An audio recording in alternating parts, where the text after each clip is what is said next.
Tonight on KGW News. I'm recording the guy doing donuts right now. A new look inside the police mission to stop street racers from taking over Portland. Plus, the search for a shooter that shut down I-205 during the evening commute. Then, Oregon's biggest school district makes a change that could benefit all students and might leave parents relieved. And later, teammates try to support Jordan Childs through Olympic-sized disappointment. She deserves the world, and that I have her back every step of the way. Why the local member of the gold medal team now has to hand over her individual bronze. Good evening. Thanks so much for joining us. I'm David Molko. We begin with that view from the air of a major mission earlier this month to keep street racers from taking over key intersections in the Rose City. Overall, authorities say they arrested nearly 30 people. Alma McCarty has a look at the moments and moving parts that led up to one of those arrests. And there's a guy in the middle of the intersection doing donuts right now. Sunday, August 4th at around 12:45 in the morning at Northeast Fremont and 82nd. I'm recording the guy doing donuts right now. He's going in between regular traffic. Portland police say a takeover attempt here lasted about 10 minutes. With officers approaching, those on scene took off, as did the driver of this car, a black Chevy Camaro. Camaro made it out without being stopped. Although he got away from the patrol cars, PPB's air support unit had eyes on him from above. He's going to go up Rocky Butte, so we can get to the other side. They get it coming down from the tunnel side unless he pulls a U-ball. Officers threw down spike strips, flattening the tires. Nicely done. Video shows the driver speeding through a neighborhood It's probably getting ready to ditch this thing. as officers anticipate what comes next. They're all running westbound on the north curb line.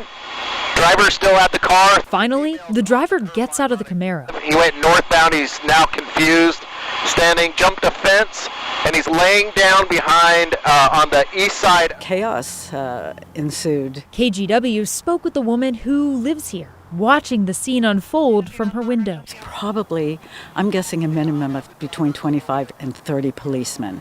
It was crazy, I thought. And I had no idea what was going on at that point, and I'm thinking, oh my God, maybe someone was shot, or, what happened? Yep, you're in prime position right there. She'd soon discover the reason behind the response, and although she's grateful for the street takeover crackdown, she says she's still puzzled. Just was left with, I need somebody to answer, why did it take 30 police to capture this one kid? I was angry at him because he caused the commotion, but couldn't it have taken like a half dozen to take down one kid, even if he was armed? I don't get it.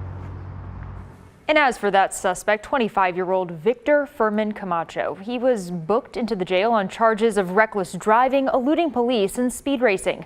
Officers say his car, which was impounded, will be forfeited as part of a new reckless driving law. David? Yeah, just glad that neighbor and everyone else are okay. Thank you, Alma. In Washington County, we're continuing to keep an eye on the Lee Falls fire burning west of Gaston, even as residents breathe a sigh of relief with all level 3 go now evacuation orders lifted. That means after days of uncertainty, everyone in the Cherry Grove community, home to about 500 or so residents, can return home. Our cooler temperatures are helping fire crews with containment there now at 50%, and while the blaze charred nearly 300 acres, no structures were damaged. This is scary. I haven't had to evacuate somewhere since I was 7 or 8. It was a very relieving feeling to just be able to go back and feel like I wasn't gonna lose my property. I was very happy to go home yesterday. Yeah, we hear you. Cherry Grove remains under a level 2 set. Hag Lake has also reopened for recreation.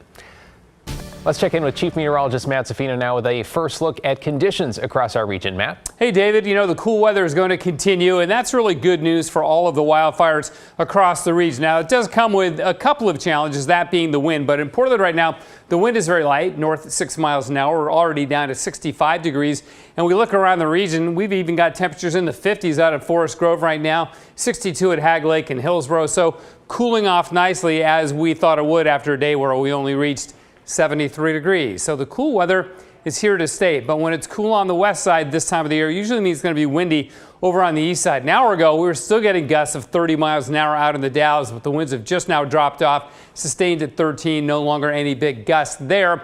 But it's still breezy across the Columbia Basin, out through Hermiston. Pendleton, Meacham, LeGrand have all settled down quite a bit. So that's typical that the winds die off at night like this. And we'll see them pick up again in the afternoon. And of course, there's still many, many fires burning around the Northwest. Now, yesterday we saw the smoke clear from the Portland area as the Oregon and Washington fire smoke got pushed to the east. But we may actually get some wraparound smoke dropping down from Washington and BC tomorrow. So make it a little hazy tomorrow, and we will get the sun, so you actually will be able to see it and notice it yet again. So the fire weather forecast, it will be staying cool all week long. Some morning drizzle may be beneficial, Coast Range and Cascades especially, but even here in the valley we could see it. The wind will still be a thing in the gorge in eastern Oregon in the afternoons. David? All right, drizzle sounds just fine. Thanks, Matt. Hey, stay with KGW throughout wildfire season as long as it lasts. A quick reminder, you can text the word wildfire to the number on your screen. That's 503-226-5088. We will text you back with a link to our page with up-to-date numbers, evacuation orders, and evacuation sites. To get you caught up on tonight's other headlines now, 2 teenagers are in custody following a report of a gunshot that shut down a section of northbound I-205 in Vancouver for about an hour during the evening rush. The Clark County Sheriff's Office says it responded to Orchards Park just off the highway just before 5. Deputies arrested a 13 and 14-year-old after a search of the nearby neighborhood and say they found 2 loaded guns tucked into the fences along the interstate. It does not appear anyone was injured. Well, we are learning more tonight about a double shooting Sunday evening in Northwest Portland. This was around 7 in a busy area with shops and restaurants along Northwest 21st and Gleason. Surveillance video obtained by KGW appears to show a man carrying 2 bags have some sort of altercation with a pickup truck. The driver gets out. We understand there may have been some sort of fight. Then a half hour later, video appears to show someone returning in a vehicle and firing a gun. Right there, one person appears to be hit. While there are still lots of questions about the chain of events and how it all connects, we understand both victims should survive. And in the last few minutes, we learned the suspect in this case has turned himself into police. 46-year-old James Rennick faces attempted murder and assault charges.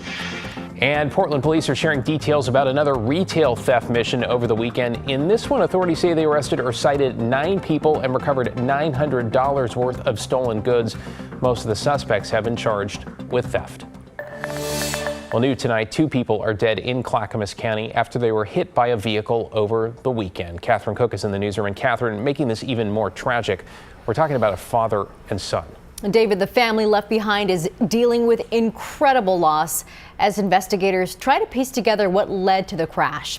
This happened out in Boring in unincorporated Clackamas County. Around 9 o'clock Saturday night, sheriff's deputies responded to Southeast Lusted Road near Dodge Park Boulevard. That's where they found the victims, 81-year-old Larry Brenner and his son, 41-year-old Jonathan Brenner of Boring, dead after getting hit by a car. Investigators say the driver remained at the scene. They're working to determine whether or not impairment was a factor in the crash. We spoke with a neighbor tonight who told us they deal with a lot of speeders on this stretch of road, which can already be tricky. It's pretty dangerous. The ditches are deep, and it's just dangerous, hard to get off the road, out of somebody's way if they're driving crazy. I just feel sad for the families. Friends of the Brenner family started this GoFundMe. Jonathan Brenner leaves behind 2 kids. He'd lost his wife just 4 years ago. Now that his father is also gone, Jonathan's mom is left to care for the kids. Donations will help cover bills and expenses they're now facing. Investigators are asking for the public's help on this case. Anyone who has information about the crash is asked to contact the Clackamas County Sheriff's tip line. David. Yes, such a heartbreaking story. Thank you, Catherine. All right, speaking of Clackamas County, we have an update tonight on the deflection program there. That is the effort to move some illegal drug users toward treatment instead of jail. Now, after rejecting the county's plan about 10 days ago, the state committee has now reversed itself, signing off on it and providing state funding. This plan largely revolves around sending people to community court, which is also known as drug court. Tonight, the DA said in a statement he is confident the program will help save lives. Hard drug possession will once again become a crime in Oregon starting September 1st. And some good news for families in Oregon's biggest school district. Portland Public Schools announcing it plans to offer free breakfast and lunch to all students this coming school year. The district says money from Oregon's Student Success Act and the federal government will pay for it. Families do not need to apply. All Portland Public Schools students are automatically enrolled. We have more details on the district's website. Well, you're watching KGW News, and straight ahead at 11 on this Monday, why an appeal by USA Gymnastics that would allow Vancouver's Jordan Childs to hang on to her bronze medal appears to have been denied. Plus, Los Angeles and its famed Coliseum get ready for their Olympic close-up. A preview of the plans already in the works for LA 28.